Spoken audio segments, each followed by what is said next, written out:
na kwa machozi mazito, hisia kali, maumivu makali, ukakosa tumaini. Maisha yako yakayumba kwa sababu unahisi tumaini la yule mtu uliyemzika limepoteza uelekeo wa maisha yako.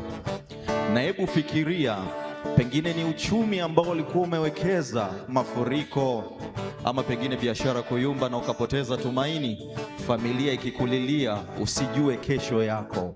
Fikiria ni mwanafunzi ambaye pengine alikuwa anaelekea kumaliza shule yake, na kabla ya kuhitimisha masomo yake mimba akapokea, wazazi wakamkataa na akakimbia nyumbani, akakosa msaada, akatapatapa mitaani. Fikiria ni afya yako ambayo inakutesa kwa muda mrefu. Fikiria ni majirani zako ambao hawataki kukupa ushirikiano. Wakati mwingine umepiga magoti na kuangalia mashariki na usipate nafasi ya kujibiwa maombi yako. Machozi yanakudondoka, hauoni mwanga tena. Unahisi ya kwamba pengine Mungu amekupa mgongo, tumaini limepotea. Lakini jioni ya leo Mungu anakuita, anakuambia, niambie mwanangu, lipi likusumbualo? Pengine bado upo katika giza hilo, usibaki gizani. Ungana na Mambo Leo na waimbaji hawa, mwambie Mungu wako ya kwamba usiniache gizani.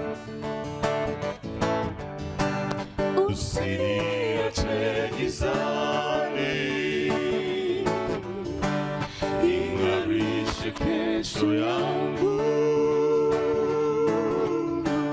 Ingawa sina wema kuliko baba zangu, nihurumie Yesu wangu Bwana, nihurumie tu.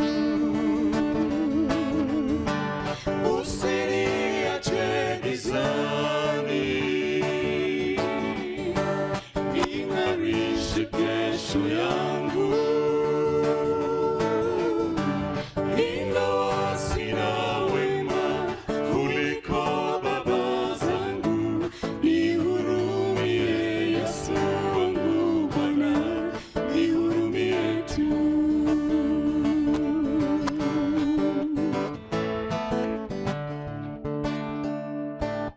Kuna wakati nilifeli, nikaitwa mjinga, tena ni mshamba. Jambo la kutia nguvu, Yesu unami, nafuta machozi na kusonga mbele. Usiniache gizani, ing'arishe kesho yangu. Ingawa sina wema kuliko baba zangu, nihurumie Yesu wangu Bwana, nihurumie tu. Usiniache gizani Bwana, Usiniache gizani, ing'arishe kesho yangu Bwana, ing'arishe kesho yangu. Ingawa sina wema kuliko baba zangu, nihurumie Yesu wangu Bwana, nihurumie tu. Usiniache gizani, ing'arishe kesho yangu.